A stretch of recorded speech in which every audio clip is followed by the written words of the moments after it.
My name is Elena Rivers, and for most of my adult life, I believed I had everything a woman could ask for: a beautiful home nestled on a quiet street, a loving husband named Adam, and our bright-eyed little boy, Leo, who filled our lives with energy and innocence.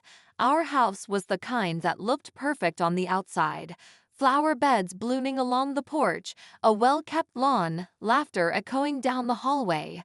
To the world, we were the picture of happiness. And we were, or so I thought. Adam and I had been married for 10 years.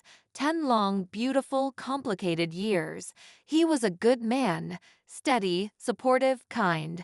He worked hard to provide for our family and never complained, even when work demands pulled him away for days at a time.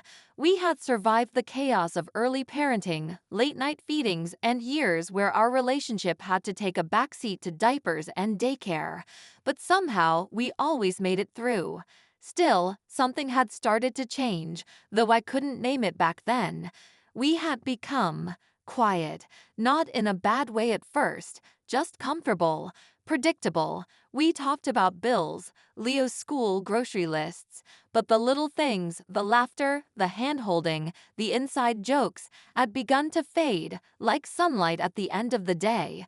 I told myself it was just the rhythm of long-term love, that every marriage goes through these lulls. Then, 6 months ago, we hired Noah. He was recommended by a family friend, young, polite, hardworking. His job was simple: help around the house, keep the garden in shape, and watch Leo when both Adam and I were busy. He moved about quietly, always respectful, never intrusive, just a helping presence. At first, I'd barely noticed him. He wasn't loud or flashy. He didn't force conversation or linger too long. He did his work and kept to himself. In fact, he reminded me of how Adam used to be when we first met: observant, gentle, steady. Then came that night. I had stayed late at work, stuck finishing a last-minute report. By the time I got home, the sky was dark and the house was still. Adam was working late again. Leo had already been tucked into bed. I walked into the kitchen to grab something to eat, and there was Noah, sitting at the counter, reading a worn paperback book with a cup of tea in his hand. It should have been ordinary, innocent, but something about the moment felt different. Not romantic, not yet, just noticed. Noticed in a way I hadn't felt in years. I asked how the evening had gone. He told me Leo had been great and was asleep within minutes. I thanked him, expecting to leave, but then he asked me about my day. So I sat down. We talked for a while, longer than I meant to. He told me about his life, how he moved to the city alone, leaving behind a small town and a family he rarely saw. He mentioned how the house felt warm and busy, even though it wasn't his. I listened, sipping my tea, surprised by how easy it was to talk to him. We laughed a little, nothing out of place, and yet, when I finally stood up to go to bed, I felt something in my chest I hadn't felt in a very long time. A small, guilty flutter. That night, as I lay beside Adam's empty side of the bed, I stared at the ceiling in the dark, questioning myself. Why had that conversation felt so different? Why had I enjoyed it so much? I didn't have the answers then, but now I know that moment was the beginning of everything. The beginning of a quiet unraveling.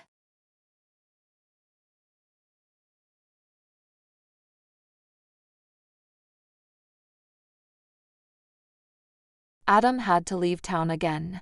Another business trip. Another 3 days where the house felt half empty and strangely too quiet. Normally, I would have filled that silence with chores, with cartoons playing in the background, while Leo built towers in the living room, and I tried to ignore the creeping sense of loneliness. But this time was different.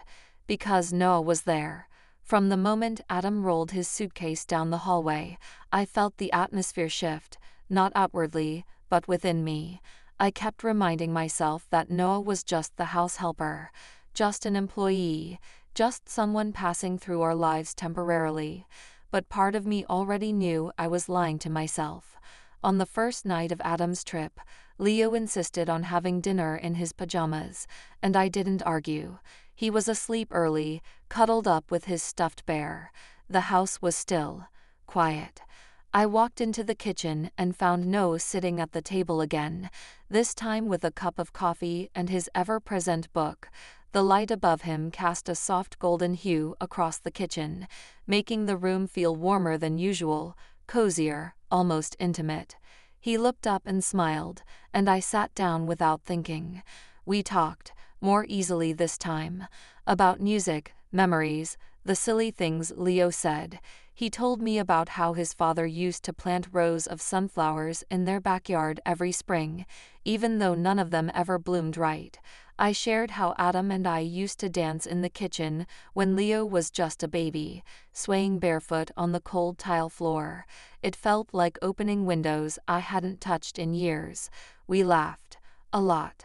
Then, somewhere between laughter and silence, it happened. A pause. A breath. A shift in the air. He looked at me, not inappropriately, not aggressively, just, fully, like I wasn't invisible, like I was seen. I leaned in, or maybe he did. I honestly don't remember who moved first. But we kissed. It was gentle, hesitant, not the kiss of passion or planning. It was soft, like a question neither of us knew how to ask. But the moment our lips touched, my heart crashed into my ribs like thunder. I pulled away quickly. "I'm sorry," I whispered, standing up so fast I nearly knocked over my chair. "That shouldn't have happened. It was a mistake." Noah didn't speak. He didn't apologize or explain. He just looked at me with quiet understanding, and that somehow made it worse. That night, I couldn't sleep. I lay next to Leo in his bed, his little arm wrapped around mine, his breathing steady and innocent. I stared at the ceiling and felt the weight of everything pressing into my chest. What had I done? I loved Adam. I truly did, but something in me was cracking, had been cracking. That kiss wasn't about Noah, not really. It was about a part of me I had buried under years of routines and expectations. Still, I promised myself it would never happen again. It was just one mistake, a moment of weakness. I would move on, and everything would return to normal. But a few days later, on another quiet night, when Leo was asleep and Adam was still away, it happened again. Only this time, the kiss wasn't brief. It wasn't unsure. It was real. And I didn't stop it. The day Adam returned from his trip, the house felt fuller, but not in the comforting way it used to. His presence filled the rooms again, his suitcase back in its place by the closet, his shoes beside the front door. He kissed me on the cheek, hugged Leo tight, and told us how much he missed home. And I smiled. On the surface, nothing had changed, but inside me, everything had. I had a secret now, a heavy one. It sat on my chest like a weight I carried through every conversation, every dinner, every night I lay beside the man who trusted me completely. I tried to return to normal. I cooked meals, folded laundry, listened to Leo's stories from preschool. Adam and I watched shows together in the evening like we used to. We even laughed sometimes, but every word, every glance, felt rehearsed. I was acting, smiling on cue, loving with guilt woven between my ribs. No still worked for us. Every morning, he arrived quietly, helped with the housework, played with Leo in the backyard, and always avoided meeting my eyes when Adam was around. He didn't need to say anything. We both knew what was between us, and we both knew it couldn't be spoken aloud. But when we were alone, the silence between us wasn't empty. It was full of what-ifs and memories we hadn't even had time to form. He never brought it up, never asked for more, but his gaze, when it caught mine, said enough. I hated myself for it. When Adam hugged me, I flinched, not visibly, but inside. When he kissed me, I thought of someone else. When he told me he loved me, I felt unworthy of every syllable. The worst part, he had no idea. Leo, too young to notice the tension, was the only one untouched by the lie I was living. His laughter still echoed through the house like a song, his joy so pure it made me feel even more broken. Some nights, I lay awake beside Adam while he slept soundly, his breathing soft and peaceful. I'd watch him and feel a tightness in my throat. He loved me, he trusted me, and I had betrayed him, not just with a kiss, but with a piece of my soul I had shared with another man. But it didn't stop. It wasn't every day. Sometimes weeks passed without anything happening between Noah and me. But when it did, when our eyes lingered too long, when our hands brushed in the kitchen, when the house felt too quiet after Leo went to sleep, it happened again.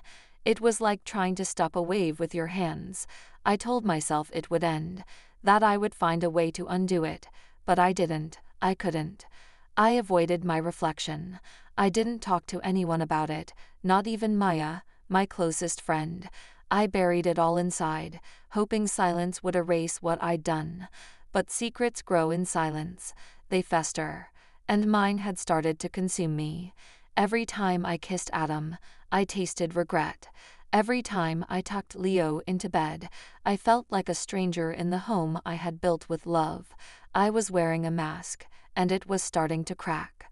Then one afternoon, everything shifted again. I was cleaning the kitchen when I saw Adam's phone light up. A message from someone named Claire. I didn't mean to read it, but I did. And suddenly, the secret I had kept so tightly wasn't the only one in our house. I stared at Adam's phone like it had caught fire. The message wasn't long, just a short note from someone named Claire. It read, "Last night was perfect. I can't stop thinking about you." My breath caught in my throat. My first instinct was denial. Maybe it was a joke. Maybe it was from a friend. No. Deep down I knew. My hands trembled as I scrolled through the rest of their conversation. There were more messages. Soft, affectionate, flirtatious, intimate. The kind of things you say to someone when your heart has already crossed a line. I dropped the phone back onto the counter and backed away, as though it might explode. Adam was cheating too. At first, I was angry, furious. How could he do this to me? I was the one carrying guilt like a stone in my chest, the one who couldn't sleep, the one drowning in regret. And all this time, he was hiding something too. I felt betrayed. But then, just as quickly, my fury turned inward. I had no right to be angry. I had kissed Noah more than once. I had shared stolen moments and secret glances. I had looked Adam in the eyes and told him I loved him, even while I hid the truth. We were both living lies. That night, I couldn't stay silent anymore. Something inside me had snapped. I waited until Leo was asleep, until Noah had gone home, and then I sat down across from Adam at the kitchen table. He was flipping through a magazine, relaxed, unaware of the storm building in my chest. "I need to talk to you," I said, my voice barely steady. He looked up. "Is everything okay?" I took a deep breath, my heart pounding in my ears. "No, not really," I whispered. "I've been seeing someone." Silence. His jaw stiffened, but he didn't speak. The seconds dragged like hours. "It started when you were away. With Noah," I said. "It wasn't planned. I didn't mean for it to happen, but it did, and I'm sorry." I couldn't look at him. I stared at my hands, waiting for him to stand up, to yell, to walk out. But he didn't. After a long moment, he spoke, his voice quiet, almost numb. "I've been seeing someone too." I finally looked up. His eyes weren't angry, just tired. "Claire?" I asked. He nodded. "It started a few months ago. I didn't plan it either." And suddenly, everything we'd been pretending to hold together crumbled. The illusions, the performances, the quiet smiles, they all shattered into a truth too raw to ignore. We sat there in silence. No yelling, no accusations. Just two people who had slowly drifted away from each other and looked for comfort in places they didn't belong. "We can't keep living like this," I said, my voice breaking. He nodded. I know. It was a strange kind of relief. To finally say the things we had both been hiding. To finally face what we'd become. We talked late into the night, not just about our mistakes, but about how we got there, about the loneliness, the distance, the things we stopped saying to each other long before Claire or No ever existed. We didn't decide to end it that night. We decided to try. Not for the sake of appearances, not because it was easy, but because, beneath all the hurt, we still loved each other. And maybe, just maybe, love was worth fighting for. After everything had been said, after the confessions, the silence, the tears, something unexpected happened between Adam and me. We didn't fall apart. We didn't sleep in separate rooms or slam doors. We didn't turn into enemies. In fact, the next morning, over coffee that neither of us really drank, we looked at each other, not with anger, but with something almost tender. We can't change what we did, I said. No, he agreed softly, but maybe we can change what comes next. We both knew it wasn't going to be easy. Trust doesn't grow back overnight, but the choice to try, that was the first step. And that decision, simple as it seemed, changed everything. The next day, we let No go. It was hard. Leo cried when I explained that No had found a different job. I didn't tell him the truth. He was too young, too innocent. But I held him while he cried, and deep inside, I cried too, not just for the goodbye, but for the woman I had been with No. A woman searching for something she already had, but forgot how to reach. Adam also told me he had ended things with Claire before I ever confessed. That helped, but the pain was still there, quietly aching between us like a bruise you forget until you touch it. We began marriage counseling 2 weeks later. At first, it was strange, awkward even. We sat in a cozy office across from a woman who asked questions that dug deeper than either of us were ready for. Why did you look outside your marriage? What did you stop seeing in each other? Do you want to heal, or just move on? Some questions made us angry, some made us cry, but slowly, painfully, we began to understand each other, not just as spouses, but as people who had slowly become strangers, even while sharing a home. I told Adam the truth, that I had felt invisible, that Noah made me feel seen, special, even when I didn't want him to. I admitted I missed the version of us that danced in the kitchen and laughed over burnt toast. Adam told me he felt like he was failing, that he thought I didn't need him anymore, that Claire was a distraction, a mistake, not a replacement. It was hard, it hurt, but it also healed. We began rebuilding, brick by brick. Trust wasn't immediate. There were still glances at phone screens, still doubts on late nights, still moments where the past lingered like a shadow. But we were honest, always honest. We made new promises, not just to stay faithful, but to stay present, to say when we were hurt, to admit when we felt distant, to check in, even on ordinary days. One day, months later, Adam surprised me with a small velvet box. Inside was a new wedding band. I want us to start fresh, he said. Not forget the past, but build something stronger over it.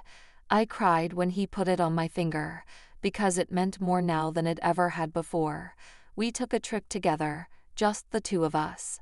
We laughed like we used to, walked along the beach, talked about the future, held hands without guilt between us. When we came home, the house felt warmer. Leo ran to us with open arms, unaware of the storms we had survived. And in that moment, I felt peace. Our story wasn't perfect, but it was real. And sometimes, that's more than enough.